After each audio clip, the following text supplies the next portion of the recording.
It's my very great delight to welcome you all here this evening. My name is Julie Lydon. I'm Vice Chancellor of the University. One of the nicest parts of my job is actually attending professorial inaugural lectures, getting to know a little bit more about staff that clearly have a major contribution to the university. This evening it's a great opportunity for me to welcome Professor Diana Wallace and her family and friends. Actually, there's almost too many people's names to mention, but I would like to particularly mention her mum and dad and sister who's come a very long way to be here, I think, this evening. Is anybody come any further than Denmark? There you are, you've got the prize of coming the furthest distance to come for this lecture. You have my permission to mark her quite. So thank you very much. Today, of course, is a very special occasion, I think, for anybody being conferred a professorial title. There is obviously a theme that goes with it, but this is the penalty for that in terms of having to present to a very mixed audience about your research. I know that you wanted me to particularly mention your PhD supervisor, Professor Marion Shaw, who I've not had the chance to say hello to yet. Marion here. Yes.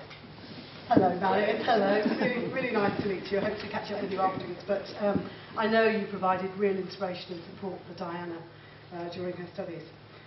I just want to, at the very beginning of this, also want to mention one of the things that I think Diana is particularly proud of, which is the contribution and her leadership of English in terms of its success in RE 2001 and RE 2008, working with Professor Jane Aaron, who was our REA, as it was in those days, lead for that subject, and clearly in terms of both the personal satisfaction of that, but actually the institutional gain in terms of reputation that came to the university from those magnificent results. Thank you very much.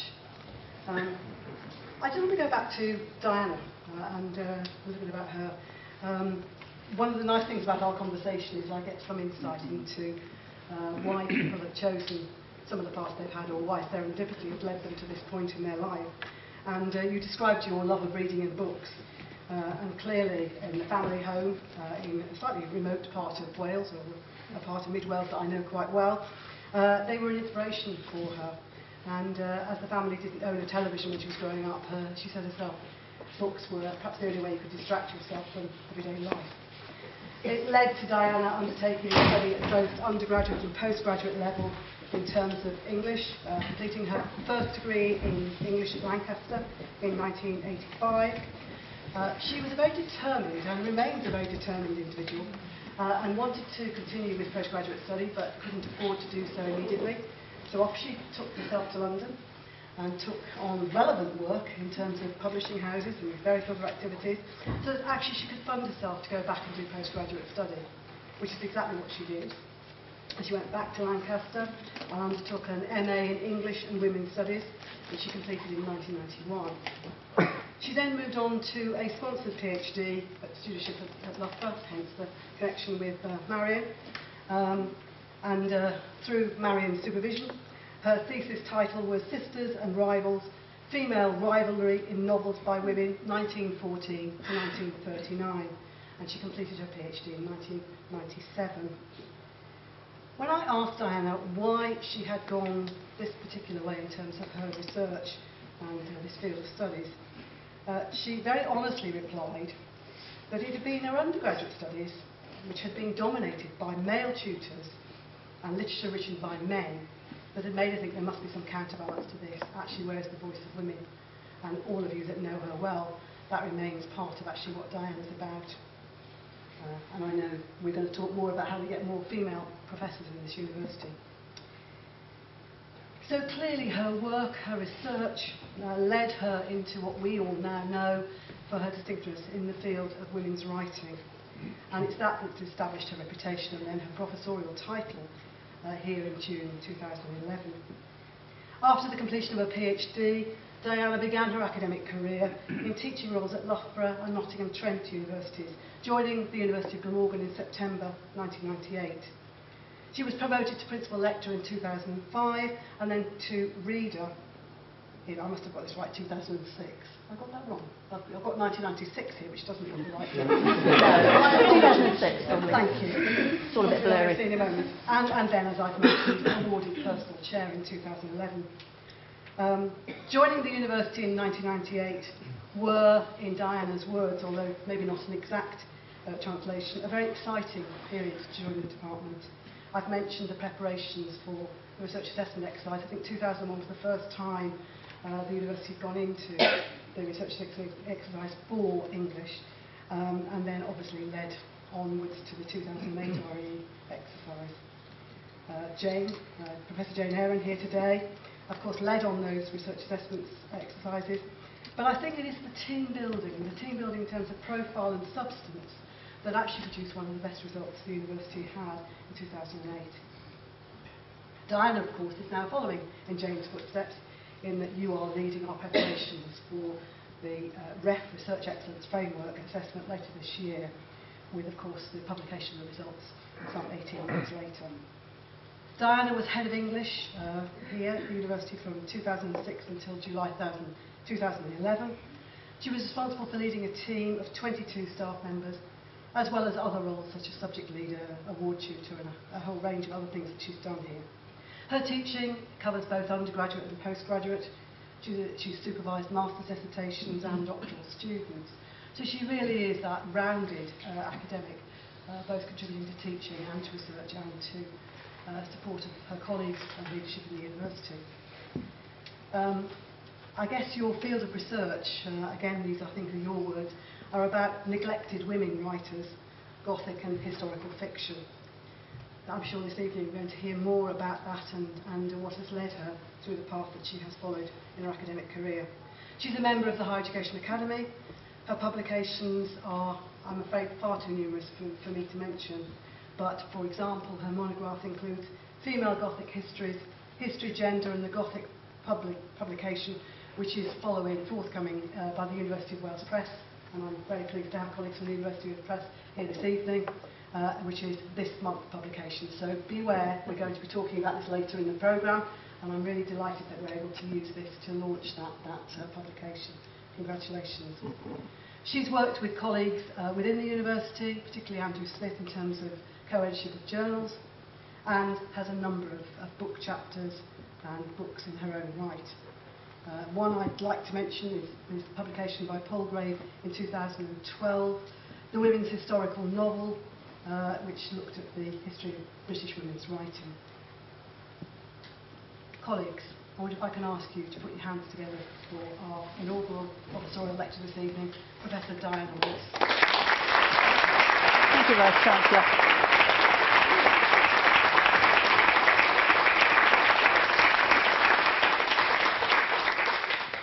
Thank you. It's a very great pleasure to see so many of you here, so many family, friends, colleagues, students. We've had to drag a few people off the streets to make up the numbers, but it's very good to see you all. Thank you for coming. But I'm going to start, as Virginia Woolf starts, A Room of One's Own, with a but. But you may say, we asked you to give an inaugural professorial lecture. What has the gender of English to do with the modern global business university, the research excellence framework, external grant capture, research leadership, quality assurance, the NSS, or any of the other myriad issues which preoccupy professors today? When I started to think about my inaugural lecture, to be honest, I was slightly at a loss as to what I should talk about. The things that I'm interested in, really interested in, women's writing, particularly historical fiction and Gothic fiction, didn't seem to have very much to do with the kinds of things that professors are supposed to do. None of it, to be absolutely honest, seemed quite serious enough.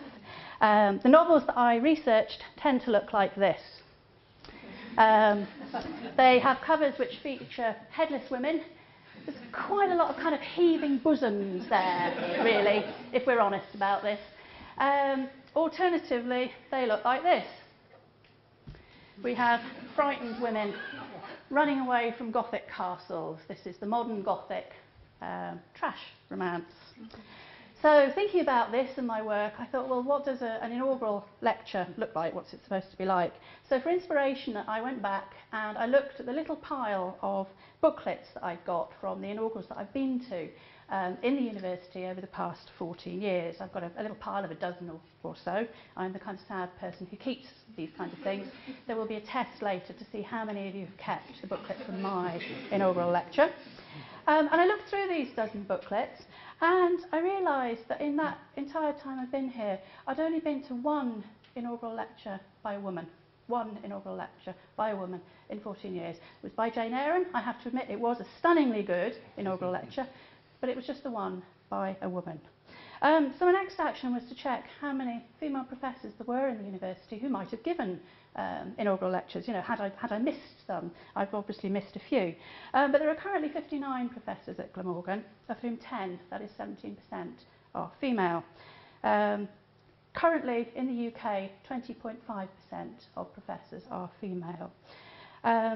In this university, one of the positives of our female professoriate is that one of the professors is our Vice-Chancellor, who was the first female Vice-Chancellor in Wales, so that's a major plus. But still, there's a paucity of role models there, I felt. And there was something else that bothered me, and it's bothered me for a while, years in fact. I teach in a subject area, English Studies, where the majority of students, around 70%, are female. And yet, traditionally, the majority of lecturers, certainly the majority of professors, have traditionally been male. I'm going to quote Colin Evans' book, English People, here, which was published in 1993. That is, in fact, the year I started my PhD. He argues, or he says, that English Studies is, as he puts it, a subject which is predominantly female in its clientele, but which, especially in universities, has been successfully professionalised by males. And I think the use of those words, clientele and professionalised, are interesting. In 1993 then, when he wrote his book, he noted that women represent roughly 2 of every 3 undergraduates, 1 of every 2 postgraduates, so there's a slippage there, and then 3 of every 10 full-time staff members. And at that point, of the 100 university professors in English, only 15 were female. So what I want to think about today is how that gender balance, that mismatch, has affected the ways in which we think about, and perhaps more importantly, teach English literature. How is English gendered in relation to other subjects? And in what ways is English in the 21st century still gendered? If you look back over the story of the establishment of English as an academic discipline, from the late 19th century into the 20th century, it can be read as a gendered struggle for the ownership of the subject. And I'm going to quote Ben Knights here. He suggests that literature as an institutionalised subject has, as he puts it, frequently formed a terrain for a covert struggle over the gendering of symbolic power. A covert struggle over the gendering of symbolic power. And it's that covert struggle I want to make visible today, because it affects how we think of English as a discipline, English literature in particular as a discipline. And because of my interest in historical fiction, I want to think about that, particularly in relation to the way English is gendered in relation to history. So, accounts of the rise of English are dominated by the names of men, if you read the history books. Matthew Arnold, of course, Charles Kingsley, Sir Walter Raleigh, not the one with the cloak in the Elizabethan period, a later one, Sir Arthur Quiller Couch, T.S. Eliot, I.A. Richards, William Empson, and F.R. Leavis. Chris Baldock, in his very interesting book, The Social Mission of English Criticism, organises chapters around those key figures. He has a chapter on Arnold, chapter on Eliot, chapter on Richards, and then he has a chapter on the Leavises. And that latter pair, if you like, includes the only woman who's usually given any prominence in this story of English, Q.D. Leavis, Queenie Leavis. But it's worth noting that Queenie Leavis, Q.D. Leavis, did not, apart from a very brief period during the 1930s, the early 1930s, ever hold a full-time academic post.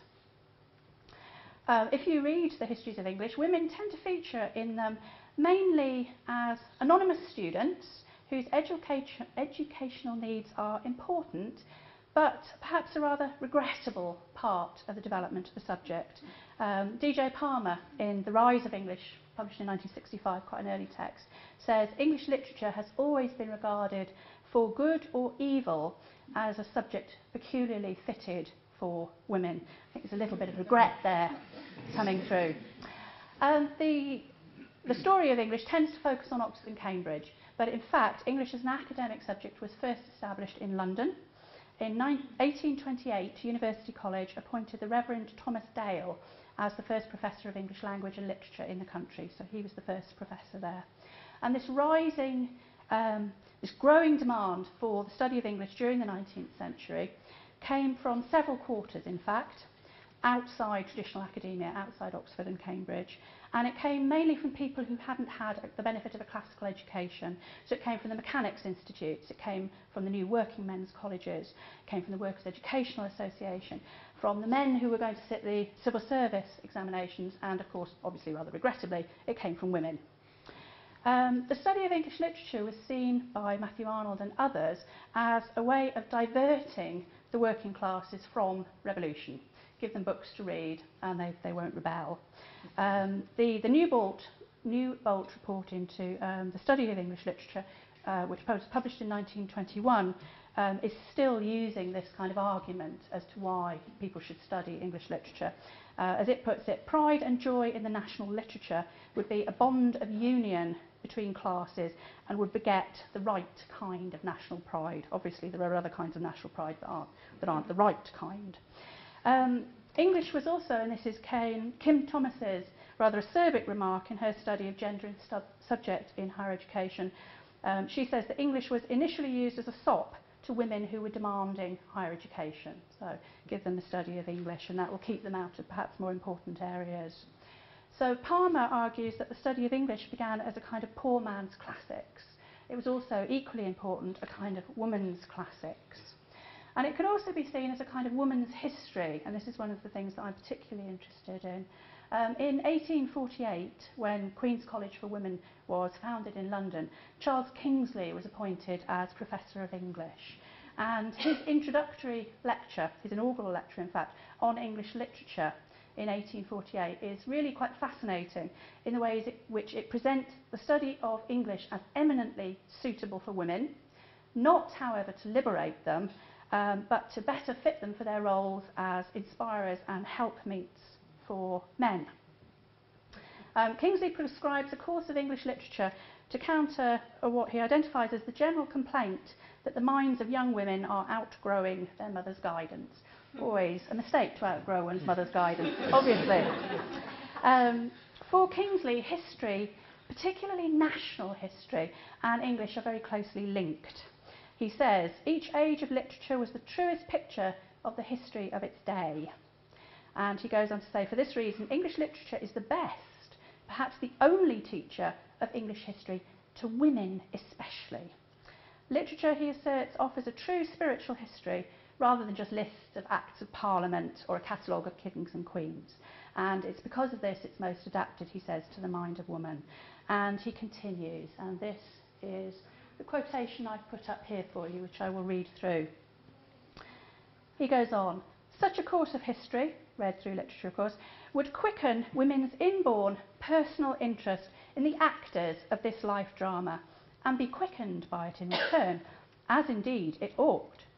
For it is thus that God intended woman to look instinctively at the world. Would to God that she would teach us men to look at it likewise. Would that she would, in these days, claim and fulfil to the uttermost her vocation as the priestess of charity. I so much want to be a priestess of charity. I just feel that the costume would just be so good.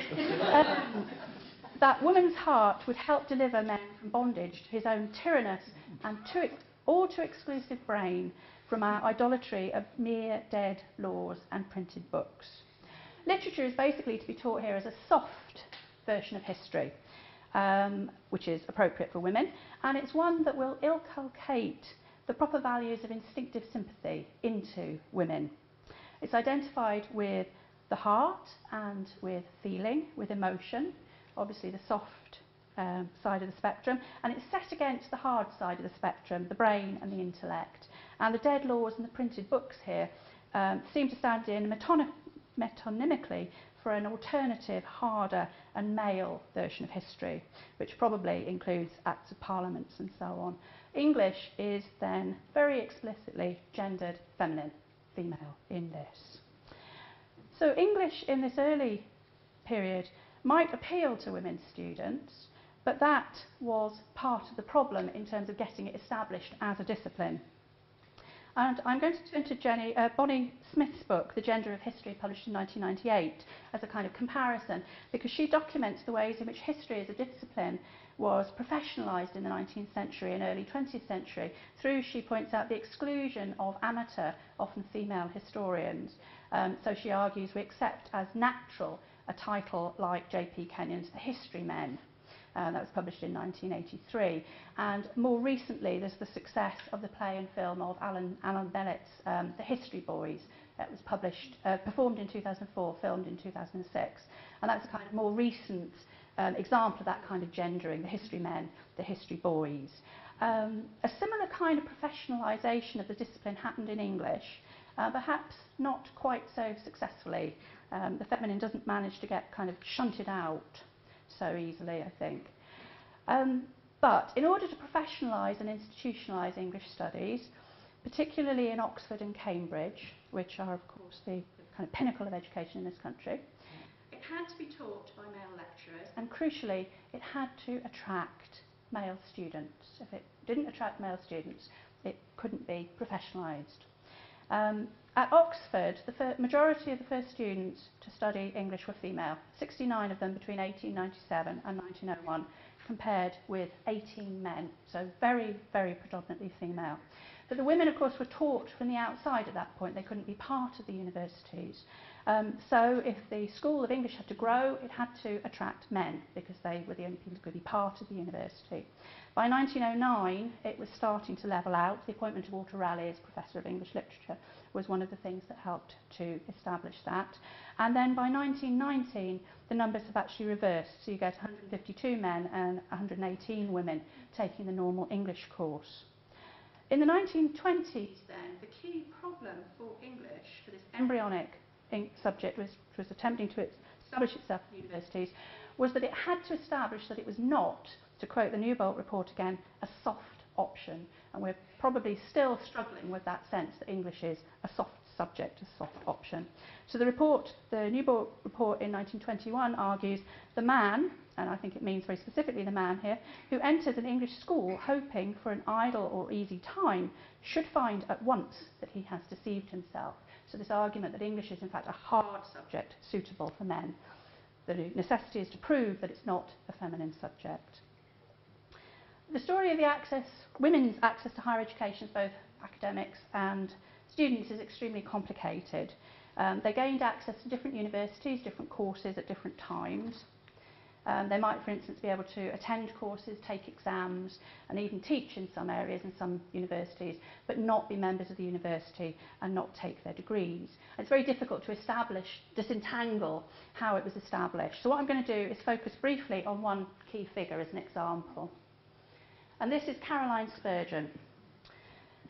She was the first female professor of literature in the country, and she was appointed almost exactly 100 years ago. She gained her chair in open competition at Bedford College, London in 1913, so 100 years ago.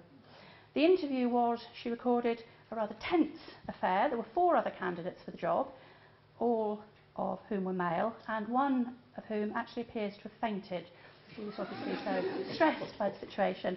And she wrote to her aunt afterwards, "The men looked ghastly, with their teeth chattering. It interests me that women have more control over themselves at a nervous crisis of that kind than men." So Spurgeon was the first officially recognised female professor in Britain, in fact, not just the first professor of English literature, but the first officially recognised female professor. There were a couple of other women who were given the title before that point. Edith Morley, for instance, built up English at Reading, and she was very grudgingly awarded the title of professor of English language, in fact, but she wasn't officially recognised. So Spurgeon is the first officially recognised professor and the first professor of English literature. I think she's a fascinating and under-researched figure. She's best known now for her work on Shakespeare's imagery, her pioneering book, monograph on Shakespeare's imagery, published in 1935. She first attended classes at King's College in London. She then went on to read for the Oxford Honours School. She passed her finals in 1899, then went on to lecture in London. She was appointed to Bedford College in 1901.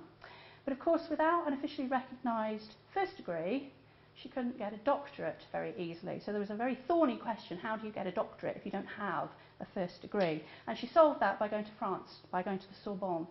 And in 1911, at the age of 42, she was awarded a doctorate at the University of Paris on the basis of her thesis on the literary reception of Chaucer. And as the contrast with Edith Morley shows very clearly, I think, it's that formal qualification that was crucial in her being recognised properly as a professor. In 1921, then, she was a member of the Newbolt Commission, which I've already mentioned, which was established by the Board of Education to report on the teaching of English in England. And she published an article entitled The Refashioning of English Education in 1922, just after it.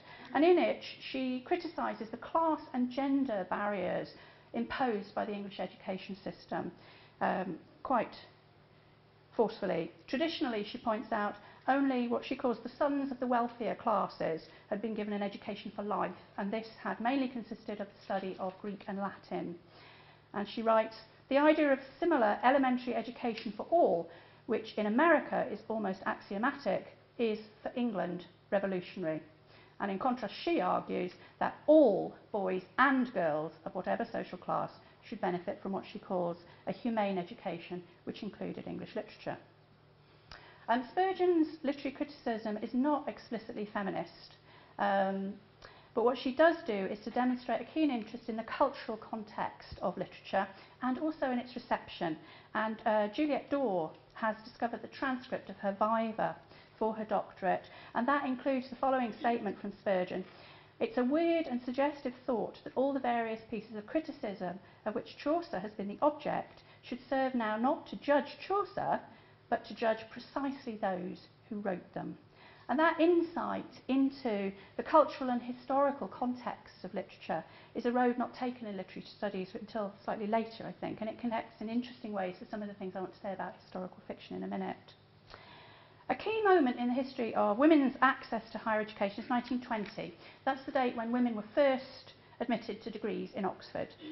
Shamefully, Cambridge didn't admit women to degrees until 1948.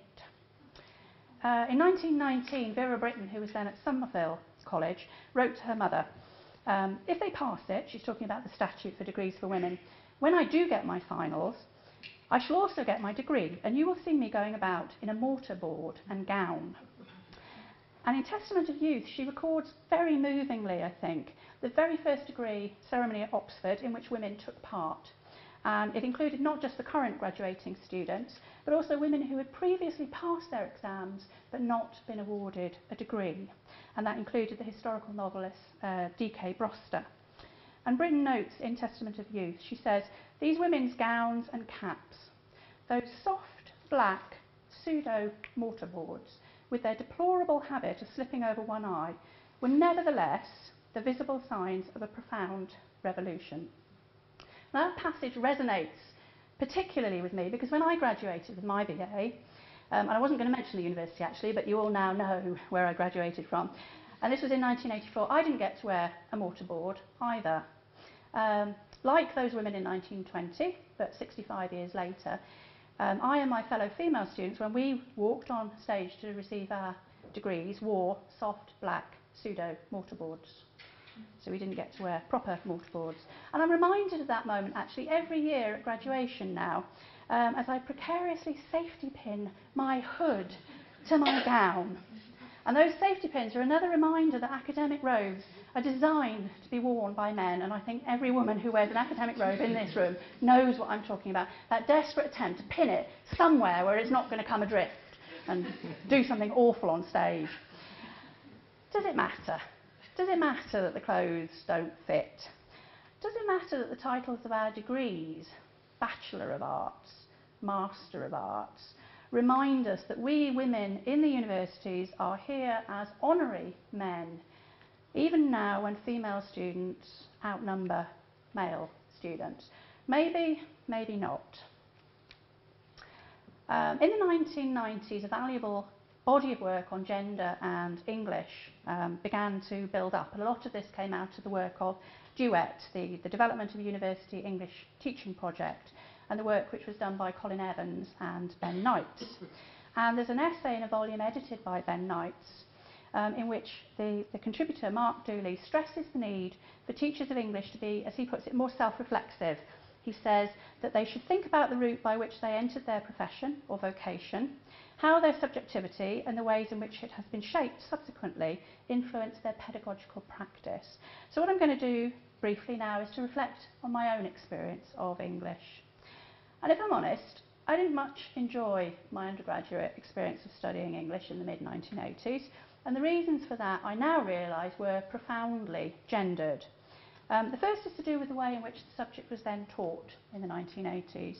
There seemed to be very few female tutors at that period. I think I was only taught by 2 women in the whole of my 3 years at the university, which I wasn't going to name, but has been named. That shouldn't have been a problem. My really excellent A-level teacher was male. That wasn't a problem at all then. But in fact, I actually found seminars not just intimidating, but really often rather terrifying. And my main memories of seminars are this kind of tense silence, punctuated by the tutor trying to carry on a discussion. Normally, I must admit, with the few male students in the class, yes, those of us who teach recognise this, don't we? At the end of my first year at university, my tutor's rather acerbic comments, probably deserved, admittedly, on my essay, reduced me to tears. And I thought, I'm not really sure I want to carry on with this, in fact. And the second year wasn't much better. My outstanding memory of my second year was of a male tutor haranguing my seminar group because we weren't saying anything. And his main theme was, I'm afraid it takes 2 to screw. I was immeasurably shocked by the fact that he said this in a seminar class, but I'm afraid he did. Now, with hindsight, having taught for however many years, I've got slightly more sympathy with a tutor faced with that situation where students are just silent, not saying anything.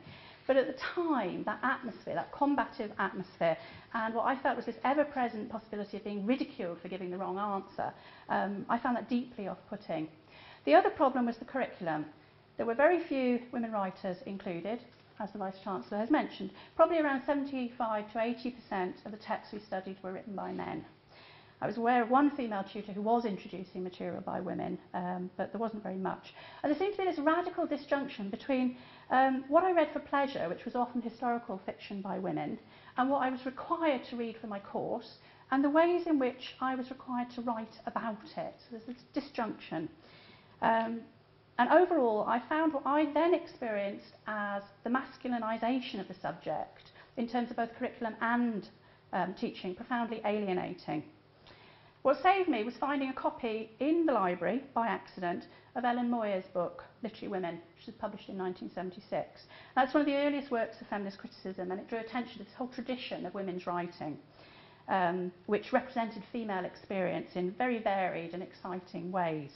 And this book included a bibliography of writing by women, and I set myself systematically, I'm afraid I was that sad, to reading through this bibliography, reading through the books that Moyers listed in the bibliography. And that was the most important work I did in university, the work I did in the library on my own, using Moyers as a guide, if you like. And it was that that inspired me to go on, because I couldn't get funding at first, as the Vice-Chancellor has mentioned, to do an MA in English and Women's Studies and then a PhD. So the focus, the impetus, for my research on women's writing comes very much out of that experience of feeling marginalised, despite the fact that I was studying a subject which was, or which appeared to be, gendered female. I still found it alienating. I want to return now to my feeling that women's historical novels are not serious enough to be the topic of an inaugural lecture.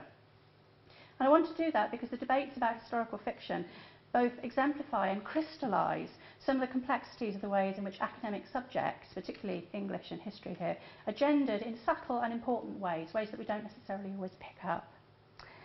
As a genre, historical fiction was critically neglected within English studies until relatively recently, actually. Some critics, Jerome de Groot would be the obvious example, have suggested that it's not until Hilary Mantel won the Man Booker Prize for Wolf Hall in 2009 that historical fiction started to be taken seriously. I'd date the the beginning of the current resurgence in historical fiction much earlier to that. I'll date it back to A.S. Byatt's Possession, which won the Booker in 1990. Before that, historical fiction was, I'm going to quote Melvyn Bragg here, the genre that dare not speak its name. And he was particularly aware of this because he wanted to write historical fiction and didn't feel he quite could. He notes that literary critics regarded the historical novel as becoming extinct at the end of the 19th century. There are two reasons for this critical neglect of historical fiction, which I want to explore here, and both of them are to do with the gendering of English as a discipline. The first is to do with the struggle to establish English as an academic discipline, particularly at Oxford and Cambridge, and the modes of critical analysis which emerged at that time. English had to define itself against other subjects, particularly history and classics. It had to find a raison d'etre, and it had to find a distinctive method to prove that it wasn't a soft option, to show that it wasn't history, it wasn't classics, but it wasn't a soft option. The Newbolt report warned, 1921, that while literature must always be read in connection with history, English must not, I quote, for a moment allow itself to be made into a mere branch of history. So there's a lot of kind of manoeuvring here for academic subject ground. So the method that English needed had to be rigorous, it had to be scientific seeming in some way, and it had to be set against accusations that English was mere gossip about Shelley or sentimental impressionism. If F.R. Leavis provided the social mission for English studies, the method came from the establishment of I.A. Richards' practical criticism. And the skills and terminology of practical criticism, what we call practical criticism, still form the basis of a lot of the things that we do in English. However, as Ben Knights has argued, what developed from the thinking of those two very influential figures, Leavis and Richards, was a mode of reading and what Knights calls strenuous critique, which was explicitly set against the feminine and against the consumerist, and which Knights describes, I think very rightly, as reading as a man. And I'm going to focus very briefly on the technique of practical criticism in relation to history.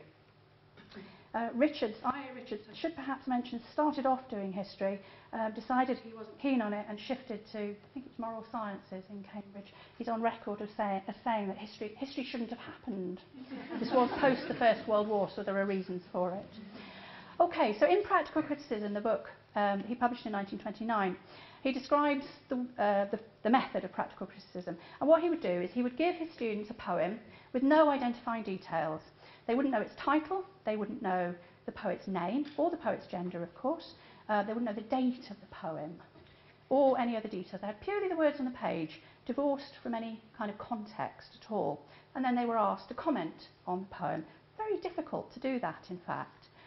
And the effect of this pseudo-scientific method, of course, is to divorce the work of art from history. And criticism for Richards becomes a test of intrinsic character of both the poem and the critic, divorced from any kind of context, either historical or social.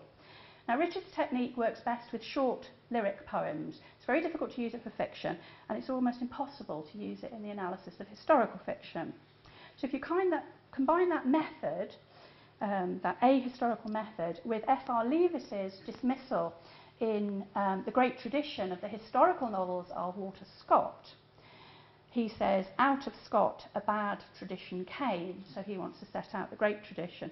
Scott he sees as starting this bad tradition. Combine those two people and you begin to understand why historical fiction languished in the dark critical doldrums until very recently. But the second reason for the critical neglect of historical fiction, I would have argued, is that from the 1920s onwards it became associated with women writers and readers. It wasn't, as the critics quoted by Melvyn Bragg argued, that historical fiction became extinct at the end of the 19th century. It was, in the words of the Longman Companion to Victorian Fiction, which Bragg consulted, that it went, quote, down market.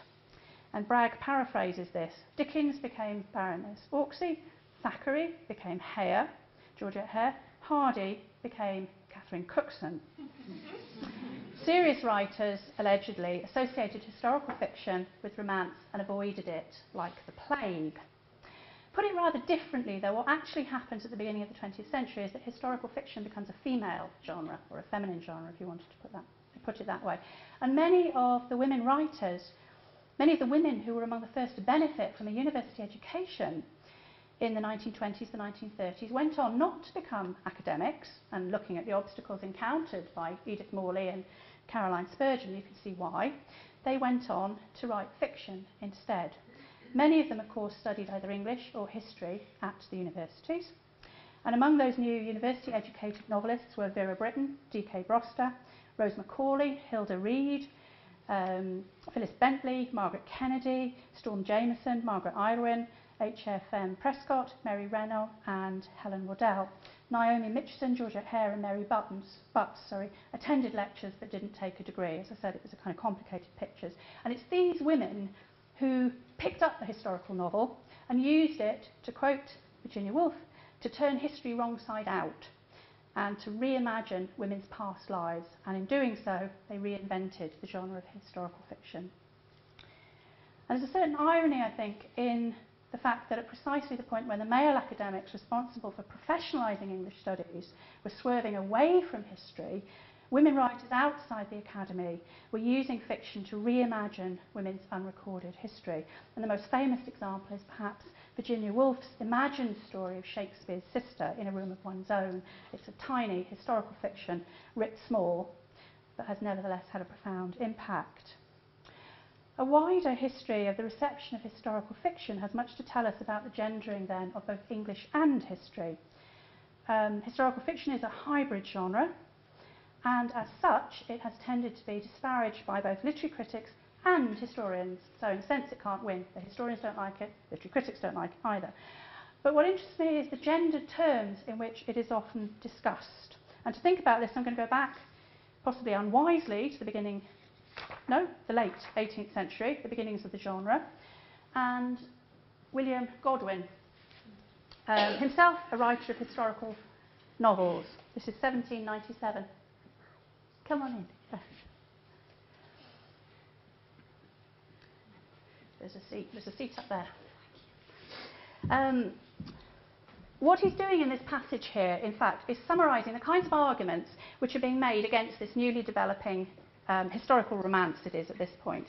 And he points out that this sort of writing, as he says, has been exposed to more obliquity and censure than any other. And he goes on to say, this is the quotation you've got up here: "History is by this means debauched and corrupted. Real characters are wantonly misrepresented. The reader who has been interested in a romance of this sort scarcely knows how to dismiss it from his mind when he comes to consider the genuine annals of the period to which it relates. The reality and the fiction, like two substances of disagreeing natures, will never adequately blend with each other. The invention of the writer is much too wanton not to discolour and confound the facts with which he is concerned, while on the other hand his imagination is fettered and checked at every turn by facts." Facts are always a problem, obviously.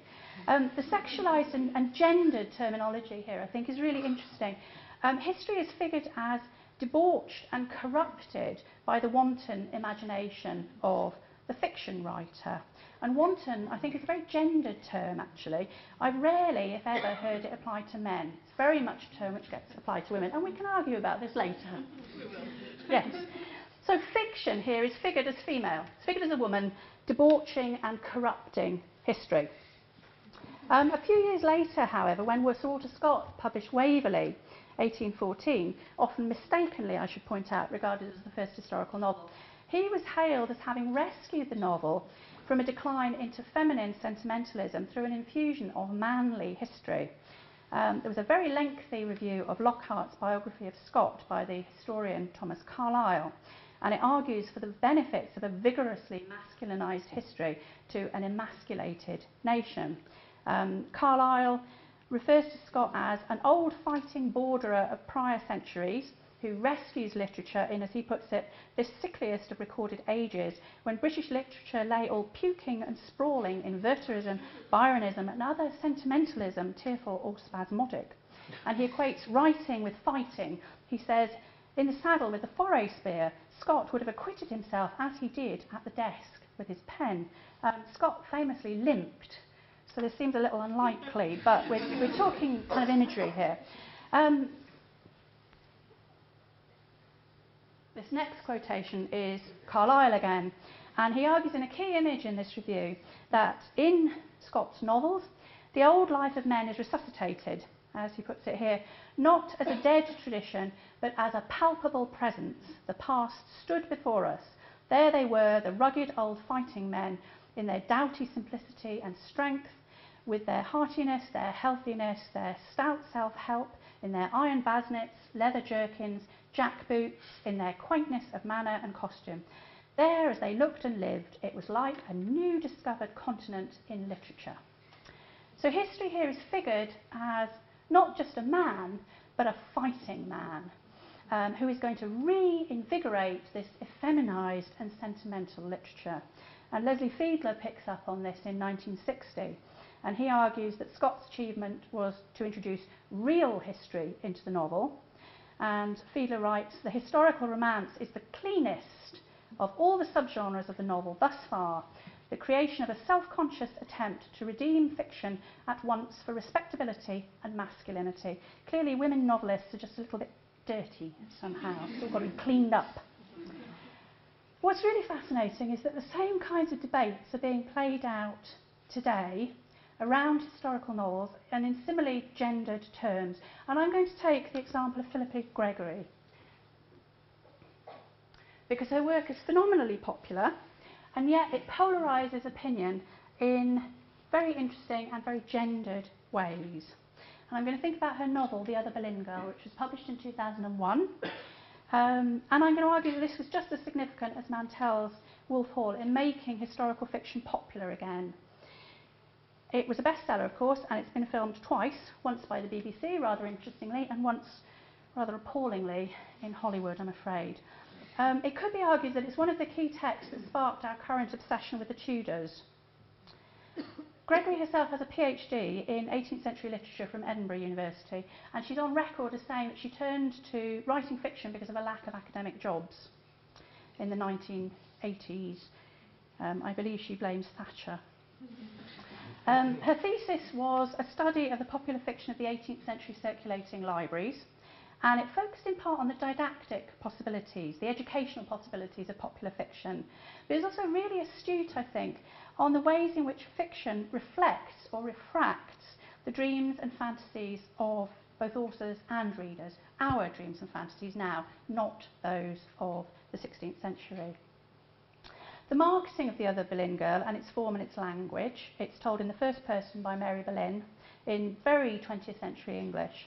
So its form and its language and its marketing present it as popular fiction. It's, to use the technical term, a bodice ripper, or an erotic historical, perhaps. But it's much, much more serious than that in its politics.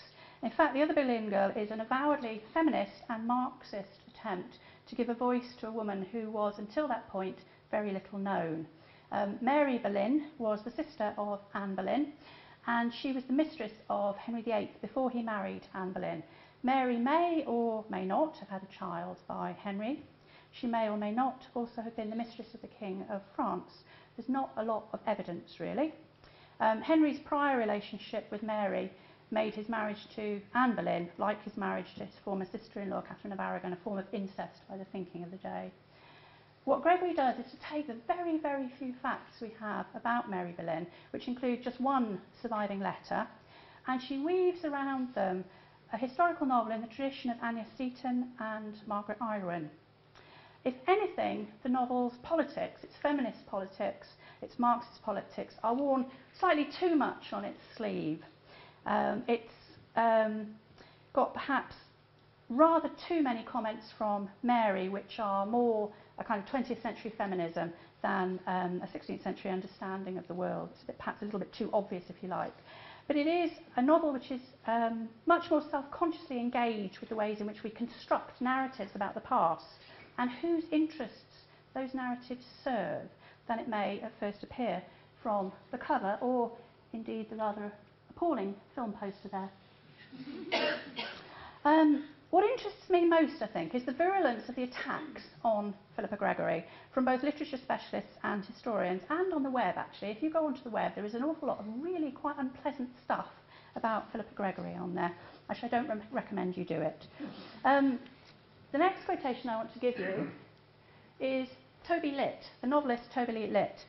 And this quotation is in two parts, in fact. In this piece, he's explaining why he thinks that historical fiction per se is an exercise, as he sees it, in Sartrean bad faith.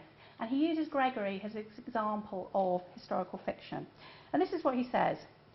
If I found out that my child's history teacher preferred reading historical novels to history books, I would instantly lose a great deal of trust in them.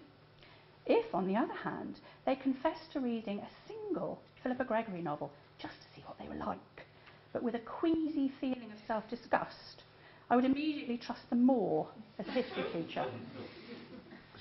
And he goes on to say, I believe that the reader of The Other Boleyn Girl would know less about Anne Boleyn for having read the novel, because they would have entirely corrupted, that word again, corrupted, their criteria of knowing anything about the past. In starting to read the novel, they would have accepted a woozy melding of fact with fiction, of accurate fripperies of dress and inaccurate motivations of the heart. And so they would have no basis for saying what they did or did not know to be true. And the language there, I think, is startlingly similar to the language used in that extract that I quoted earlier from Godwin. Fiction is still corrupting poor old history.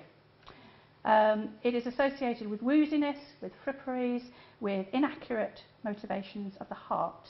So like Charles Kingsley, that very first quotation I gave you, Litt associates history as literature, or history in literature, with the heart, with the emotion, with feeling, in other words, with the feminine.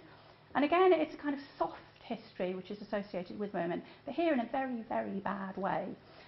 For Litt, the proper response to Gregory's novel is this queasy feeling of self-disgust. There's something really very interesting going on, I think, in that almost excessive bodily reaction to women's historical novel. It's a novel, it's a fiction. Why do we need to feel queasy about it? More recently, the historian David Starkey used an attack on women's historical fiction and on Philippa Gregory in particular to generate publicity for his own television series, and I'm very loath to give him any more publicity, I have to say. I'm really sorry about this, but I'm just going to have to give you this quotation because it is so apt.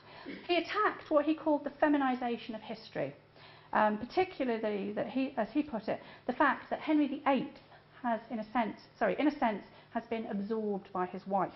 He's got very, very, very agitated about this in several different media fora. And there was, inevitably, there was a kind of media furore about this, and several people replied to it. So he went on to qualify this. He went on to dig himself deeper into the whole thing, in fact. So this is David Starkey here. So he goes on to say, actually, what I was on about wasn't so much female historians as the feminisation of history. By that, I don't mean the academic wasteland of women's history. He's now alienated any women's historians in the room, of course. It would be difficult to imagine anything less feminine. It gets worse. Instead, he says, my concern is with the latest twist in the story of popular history. It's history, or the quasi-history of historical novels written by women, about women, and for an overwhelmingly female readership. Some of it's wonderful, mostly it's tosh. It's history as the new Mills and Boon. So again, there's a kind of covert, actually it's not covert at all. There's a really very obvious struggle here going on over the gendering of what Ben Knights called symbolic power, or over ownership of, if you like, academic disciplines. Who gets to write what, where, how, and about whom? Wrapped over the knuckles for his comments on women historians, quite rightly, Starkey transfers his attack to women's historical fiction. He knows that this is a soft target, unlikely to be defended even by literary scholars. And his main gripe seems not to be so much that it's quasi-history, soft history, but that it is, quotes, written by women, about women, and for an overwhelmingly female readership. The comments made by Toby Litt and David Starkey, I think, tell us far more about their insecurities than they do about Gregory's novels.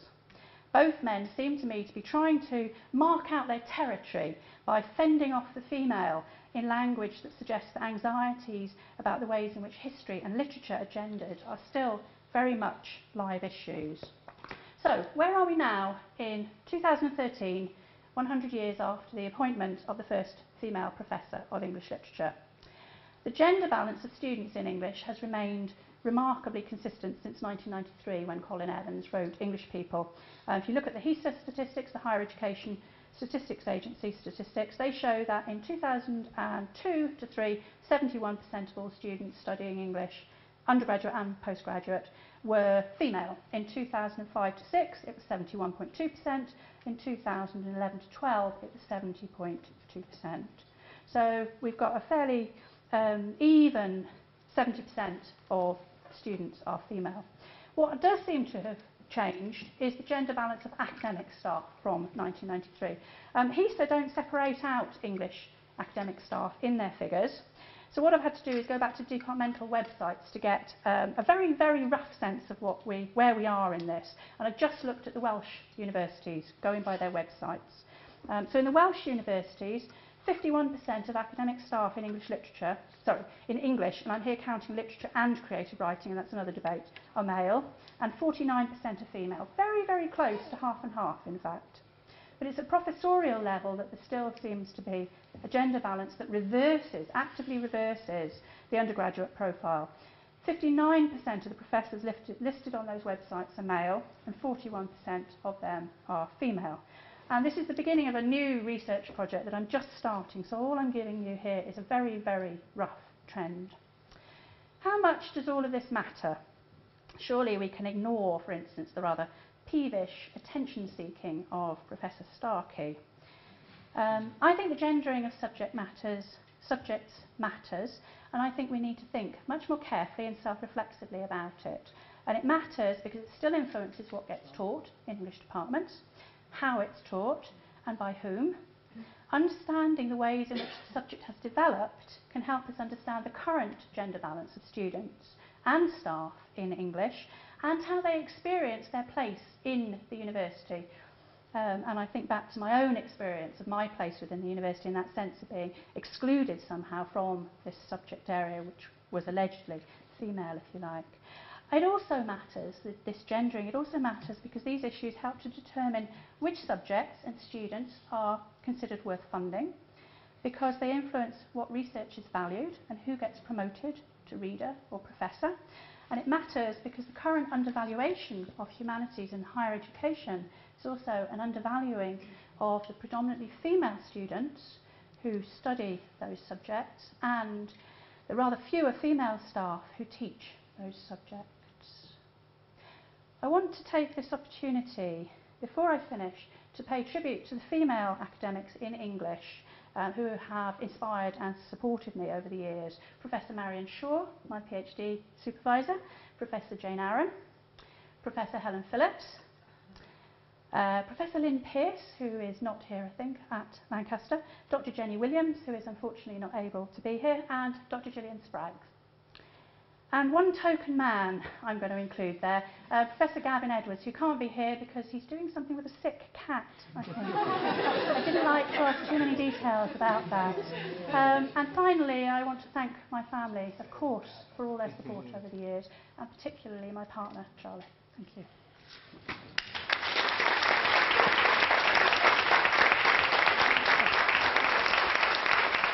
I'm delighted to have the opportunity to give a vote of thanks this evening. I met Diana first virtually in 2001. I joined the School of Humanities and Social Sciences and I didn't have a room.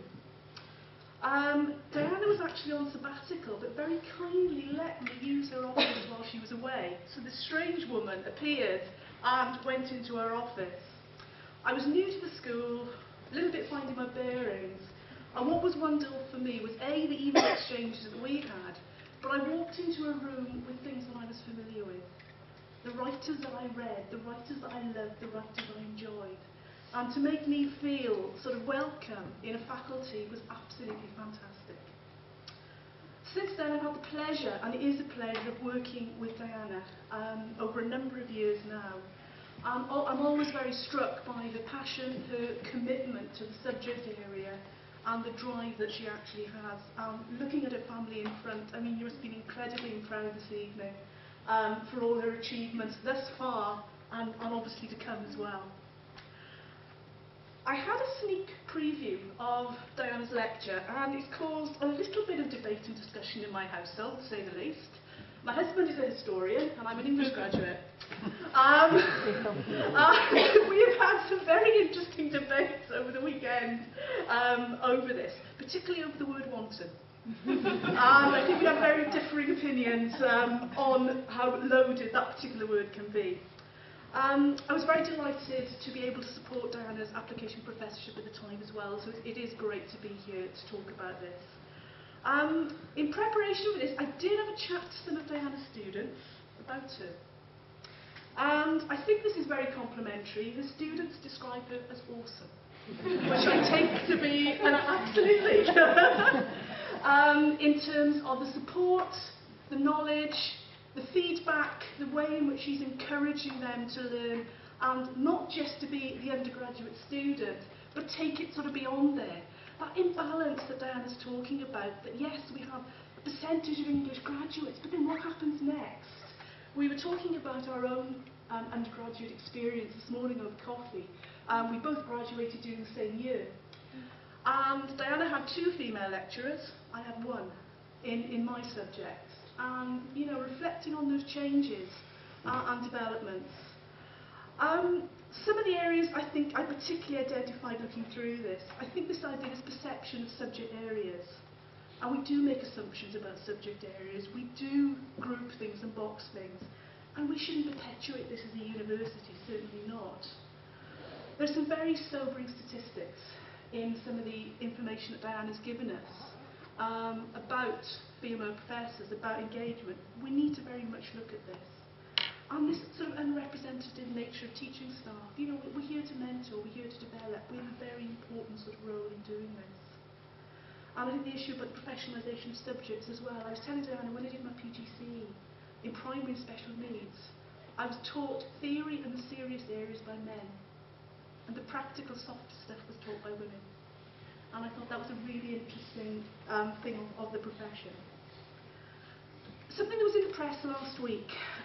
Stephen Brooks, who's the director of the Educational Reform Society in Wales, said, "It's nearly a century since women won the right to vote, yet the level of women's representation in some parts of Welsh public life remains unchanged from the time of Lloyd George."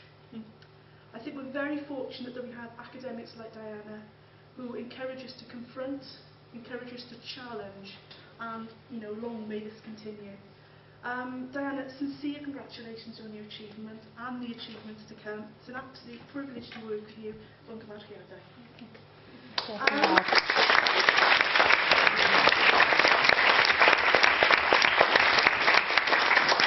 Before I hand over to Professor Jane Aaron, I have one just example of showing how our creative writing colleagues and our English colleagues work together.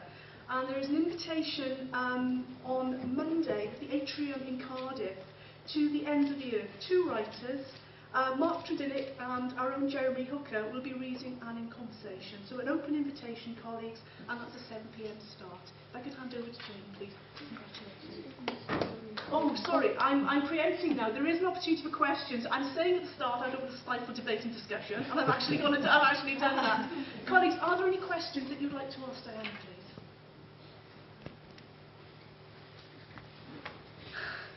Fiona. Hi. Thank you, Diana. Really, really thought-provoking in all sorts of ways. Well, the first thing is a comment. Well, firstly, I will forgive you for dragging Starkey into it.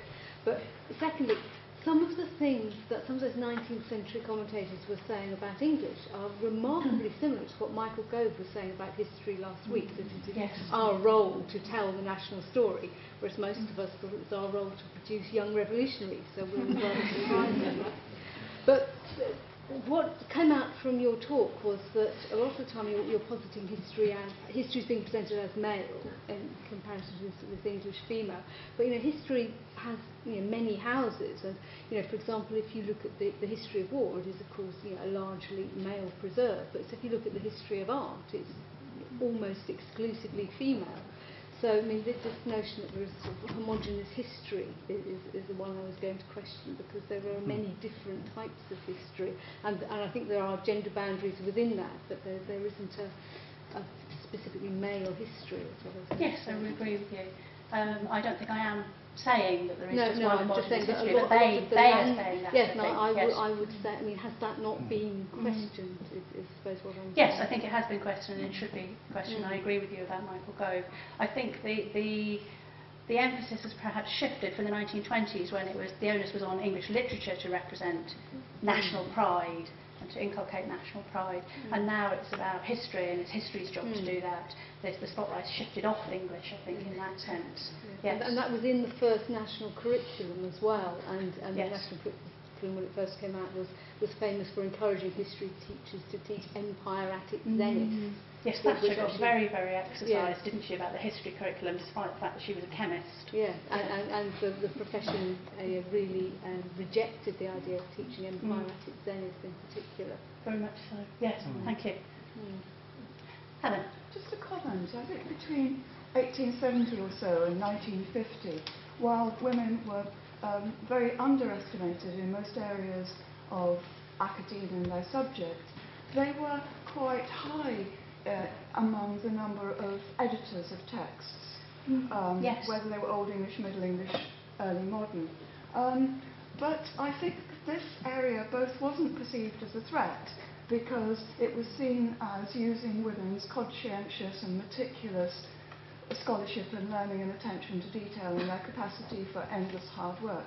And of course it wasn't paid, but it is an area in which they made an enormous mark.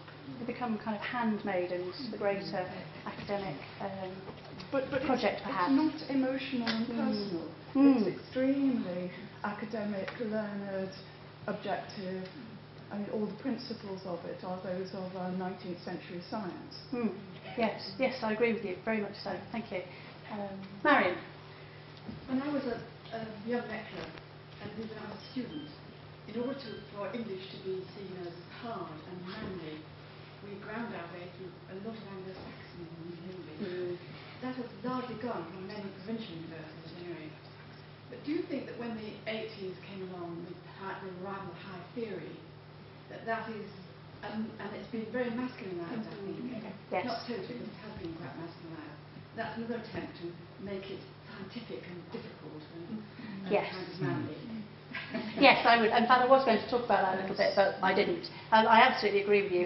Theory brings the kind of scientific back to it, doesn't it? It's got a lot of hard words in it, a lot of abstractions, so it can't possibly be soft if we're applying this kind of very hard theory to literature. And there's also kind of discourse of almost mastering the literature somehow through the theory. Yes, I would agree with you there. Alice? As the business and skills agenda marches through higher education, I wonder what Diana would recommend that the university, that the academy, but this university in particular did to protect our subject.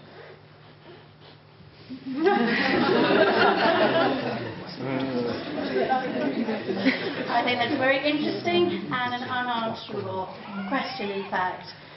Do what we can do as well as we possibly can and fight for it, I think, would be my argument there. Thank you. Well, oh, Norrie. Diana, I love the whole thing that we can challenge the existing order. It's at the There's heart. a but coming here, isn't there? No, not a but. I find that very moving and great. I am a proletarian with the thin trappings of education, come from an industrial working class family. Will you be including class as part of your analysis? Because I would imagine that you'd probably find next to none of these professors are really from the working class, which is sad in a country like Wales. I mean, has anything come up? Yes, I did think about the whole issue of class and the whole issue of race, of course, as well. And I decided I was just, because of the time constraints, I was just going to have to focus on gender. But 2 years ago, I think, there was an article about the numbers of black professors in British universities. And there were at that point, I think, 50 black professors in British universities. What nobody actually seemed to pick up was that only 10 of them were women. And of course nobody talked about the class at all. So the class is the kind of hidden thing that you don't see, in a sense. And I think that's very interesting. Yeah. Yes, there should be more work on all of it. Indeed. Let's overthrow the bourgeois at last. Which may answer Alice's question, because my red flag is flying right behind Alice too. Absolutely. You're welcome.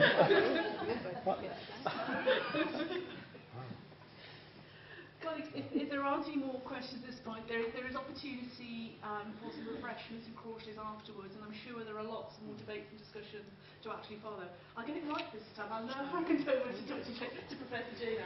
Thank you.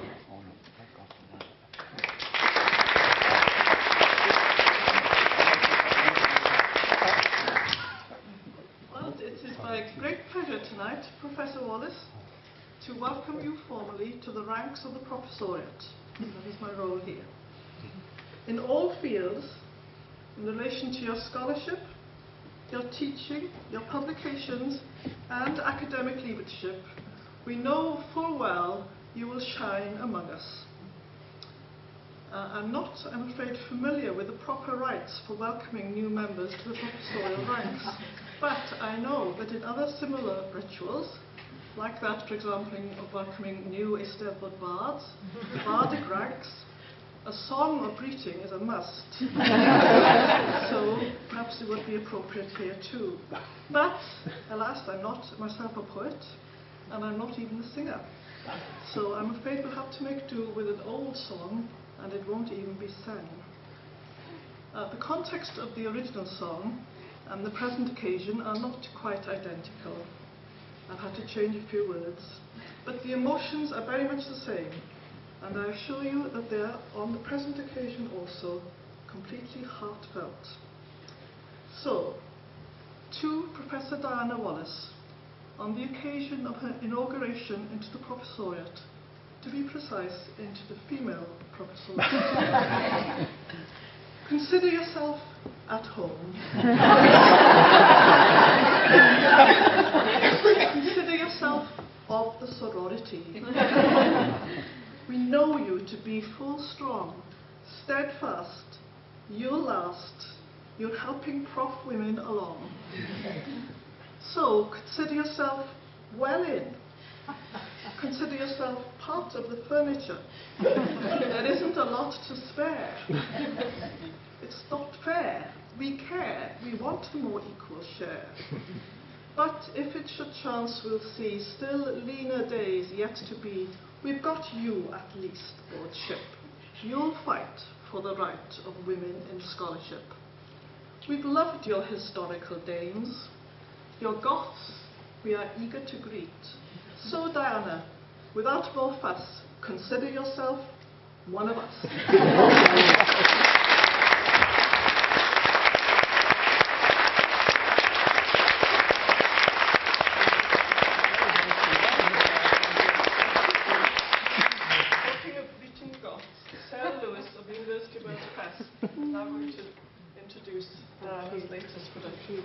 I'll keep it really brief. It's a fascinating evening, and I'm really thrilled to be here tonight, and thank you so much for the invitation and the usual warm hospitality that we've grown to expect at Glamorgan, and thanks to everybody who's arranged it. We're absolutely privileged and thrilled to publish Diana's book, Gothic Female Histories, and I think part of the lecture touched on the fascinating insights and accessible way that Diana's delivered to us her thoughts on this subject matter. Just to say a little bit about the series, Gothic Literary Studies. The idea of it was actually born here at Glamorgan, and it was at a conference I attended some years ago now, talking to Professor Aaron, and I said to Jane, what is the big subject that everybody wants to study in English? Gothic. So we started the series, which was, and still is, ably edited by Professor Andy Smith. It's gone from strength to strength. We've got a critical mass of books in the series, which are disseminated way beyond Wales, rest of the UK, Europe, the USA and Canada. And similarly, we have authors from all those territories too. Just to say a little bit about the book, which from a quote we got for the book's jacket, it says that Diana is an undisputed authority in the field, and her new book is indispensable for anybody interested in women's traditions of writing and with their links to the Gothic imagination. So many congratulations. It's a double whammy, I suppose, tonight. The book, which is well in time for ref, which crucial, and becoming a professor. While I'm here, I just want to take a few seconds just to mention a huge contribution that academics in humanities and social science here at Glamorgan are making to scholarly debate over a range of subjects and publications with the University of Wales Press. We've got Professor Allen's book on Welsh Gothic coming out next, Alice Entwistle on contemporary women's poetry. We have got Richard Hand and Mary Trainor writing on radio and small nations, Ruth McEvoy, Professor Stephen Lacey on life on Mars, and there's another book in there, series coming out shortly. Andy Kroll, contributor and editor of Gwent County History Volume 5.